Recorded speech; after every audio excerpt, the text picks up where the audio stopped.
বন্ধুরা আসসালামু আলাইকুম। চলে আসলাম আপনাদের সময় নষ্ট করতে। আপনাদের জন্য নিয়ে আসলাম নতুন ব্লগ। আসলে আমরা ৩ জন মিলে যাচ্ছিলাম একটা গাড়ি দেখতে।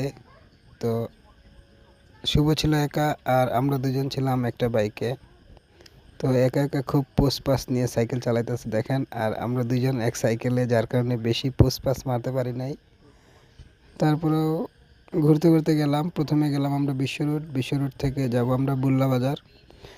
এখন আমরা মোটামুটি বুল্লা বাজারের কাছে চলে আসছি। এখন আপনারা অবশ্যই গাড়িটা একটু দেখতে পাবেন, দেখবেন গাড়িটা কেমন লাগে। আসলে আমরা এই গাড়িটা দেখার জন্য আমরা আসছিলাম বুল্লা বাজারে। গ্রামটা আসলে অনেক সুন্দর। এই যে গাড়িটা চলে আসলাম আমরা, গাড়িটা দেখলাম ভালোই লাগলো। গাড়ি দেখে অবশেষে আমরা এখন আবার বাড়ি ফেরার পথে চলে যাচ্ছি। ভিডিওটা যদি ভালো লাগে অবশ্যই সবাই লাইক কমেন্ট শেয়ার করে পাশে থাকবেন। ধন্যবাদ সবাইকে। দেখা হবে নতুন কোনো ভিডিওর সাথে। Tata, bye bye.